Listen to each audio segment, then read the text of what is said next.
ఢిల్లీ మద్యం కేసులో కవితను ప్రశ్నించేందుకు సిబిఐ సిద్ధమవుతోందా? ఢిల్లీ మద్యం కేసులో సిబిఐ ఎంట్రీతో కల్వకుంట్ల కుటుంబంలో కలవరం మొదలైందా అంటే అవుననే సమాధానం ఇస్తున్నారు కొంతమంది రాజకీయ విశ్లేషకులు. ఇక ఇదే అంశానికి సంబంధించి మనతో మాట్లాడేందుకు తెలుగుదేశం పార్టీ అధికార ప్రతినిధి సూర్యదేవర్ లత గారు మనతో ఉన్నారు. లత గారితో మాట్లాడదాం. లత గారు నమస్తే అండి. నమస్తే.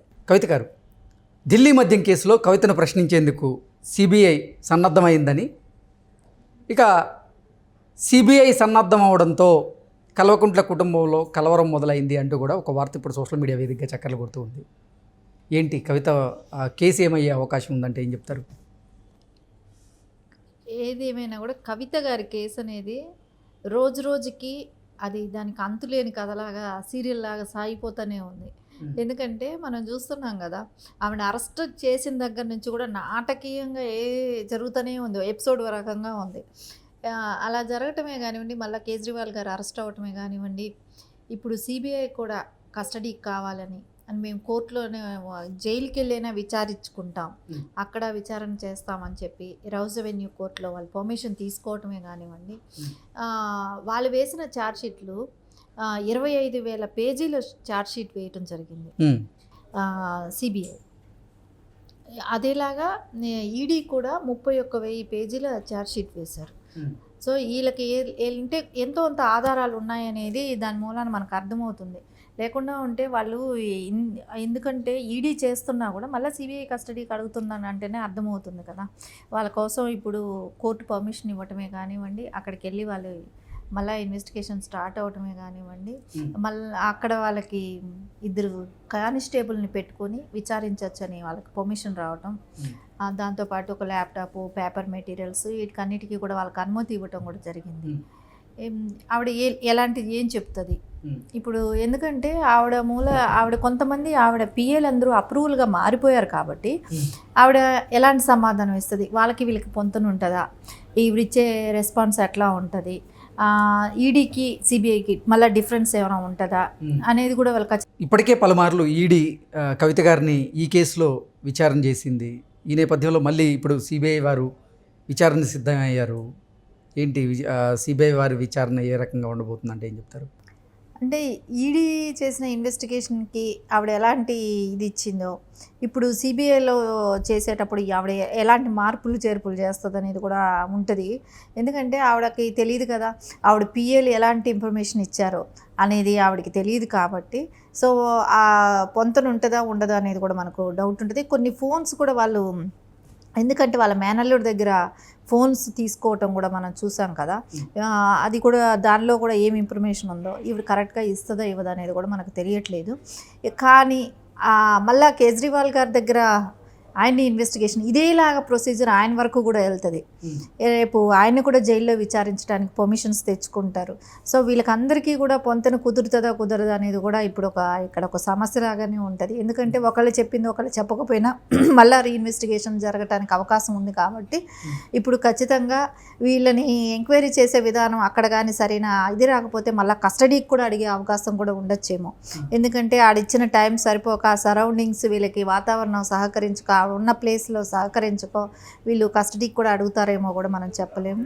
ఏదేమైనా వాళ్ళకి ఇచ్చిన టైంలో ఆవిడ ఇచ్చే రెస్పాన్స్ని బట్టి మనకు అర్థమవుతుంది. మళ్ళా వాళ్ళు ఇంకా టైం పొడిగిస్తారా, ఇంకా ఎక్కువ టైం అడుగుతారేమో, ఆవిడ ఇచ్చే సమాధానం బట్టే వాళ్ళు రేపు మళ్ళీ ఎక్కువ టైం తీసుకోవటం జరుగుతుంది. ఓకే, అంటే ఢిల్లీ లిక్కర్ స్కామ్ రూపంలో కవితకి కొండంత కష్టం వెంటాడబోతోంది అంటూ కూడా కొన్ని వార్తలు అయితే బయటకు వస్తూ ఉన్నాయి.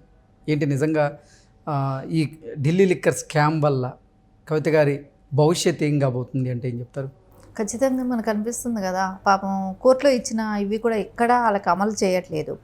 ఆవిడకి ఇంటి నుంచి భోజనం అడిగింది, సో అది లేదు. ఎందుకంటే అది నార్త్ సైడ్ ఫుడ్, అది సూట్ అవ్వదు, తనకి ఎప్పుడు అలవాటు ఉండకపోయి ఉండొచ్చు.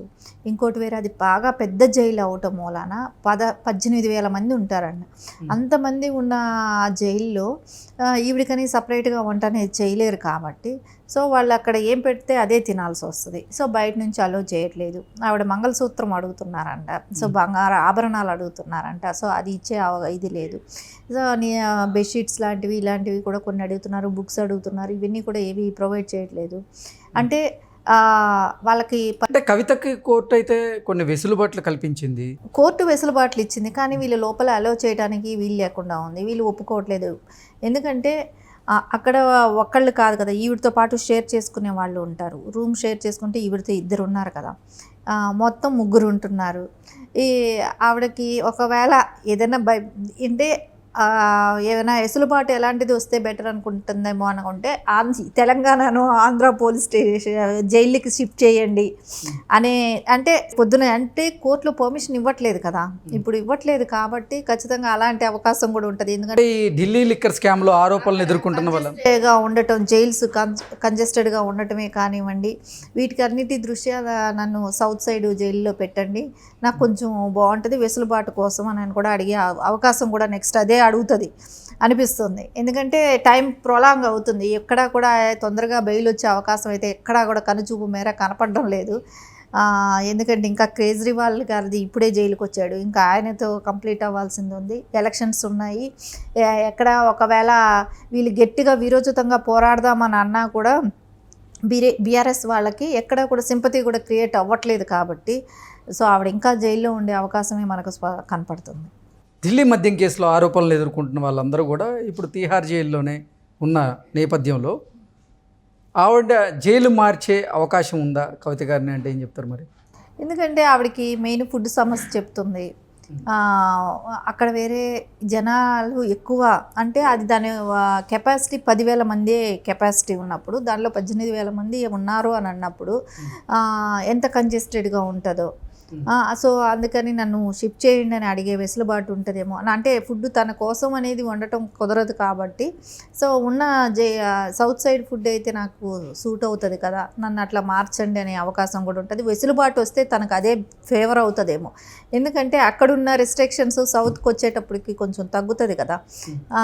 ఇప్పుడు అదే తెలంగాణకు వచ్చిందో ఆంధ్రాకి వచ్చిందో ఏదో ఒకటి కొంచెం సెట్ అవుతుంది అంటే తనకు కొంచెం వెసులుబాటు వచ్చినట్టు ఫీల్ అవుతుంది కాబట్టి ఖచ్చితంగా తను నెక్స్ట్ అవకాశమే ఉంటుందేమో అనిపిస్తుంది.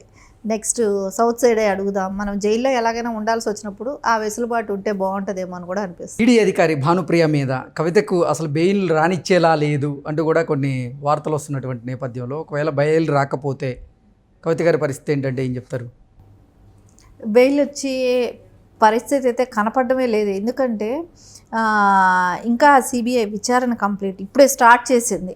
ఈడీకి ఇంకా సహకరించలేదనేది కూడా చెప్తున్నారు కదా, ఈడీది ఇంకా అవ్వలేదు, సిబిఐకి ఇప్పుడు స్టార్ట్ అయ్యింది, ఇంకా కేజ్రీవాల్ గారిది ఉంది. సో ఇవన్నీ ఎప్పుడు కంప్లీట్ అవుతాయి? ఇవన్నీ కంప్లీట్ అయిన తర్వాతే కదా తనకి మళ్ళీ బెయిల్కి వెళ్తామన్నా. తను అప్పటికే అడుగుతుంది, నా కొడుకును చదివించుకోవాలి, బెయిల్కి వెళ్ళినప్పుడు దానికి తను చెప్పిన రీజన్ అది, నేను మా అబ్బాయిని చదివించుకోవాలి కాబట్టి బెయిల్ ఇవ్వండి అని అడుగుతున్నా కూడా దాన్ని కూడా తోసిపుచ్చుతున్నారు. ఇంకొద్ది రోజులు పోతే ఆ ఎగ్జామ్స్ కూడా అయిపోతాయి. సో మళ్ళీ ఏమని అడుగుతుంది, అంటే హెల్త్ రీత్యా చూపెట్టడానికి ఒక బీపీ పెద్ద హెల్త్ ప్రాబ్లం కాదు, ఇవాళ రేపు అందరికీ ఉంటుంది, అది మెడిసిన్ వేసుకుంటే పోయేదే. ఓన్లీ తను ఇన్వెస్టిగేషన్ పూర్తి అవ్వాలి, ప్రాసెస్ అంటూ జరగాలి, కొంచెం టైం అయితే పడుతుంది తను జైలు నుంచి బయట రావడానికైతే. ఇంకా పార్టీ పరంగా చూసుకుంటే ఎలాంటి బయట స్టేట్మెంట్ ఇచ్చేది కూడా వాళ్ళ తండ్రి గారైన పార్టీ అధ్యక్షుడు, ఆయన ఒక అధ్యక్షుడిగా కూడా రెస్పాండ్ అవ్వట్లేదు, ఒక తండ్రిగా కూడా ఎక్కడ రెస్పాండ్ అవ్వట్లేదు కాబట్టి ఇంకా అదర్ పార్టీలు ఏమైనా ఇప్పుడు కేజ్రీవాల్ గారి గురించి మాట్లాడుతున్నాయే కానీ కవిత గారి గురించి ఎవరూ కూడా ఎక్కడ కూడా ఆవిడ గురించి అక్రమ అరెస్టనో కానీ ఆవిడ గురించి స్పందించడమే కానీ ఎక్కడ ఎవరూ కూడా చేయట్లేదు కాబట్టి ఆవిడకైతే కంపల్సరీ టైం టేకింగ్ అయితే పడుతుంది, కొన్ని రోజులైతే జైల్లో ఉండాల్సి వస్తుంది అని అనిపిస్తుంది. ఓకే అండి, thank you so much. Thank you.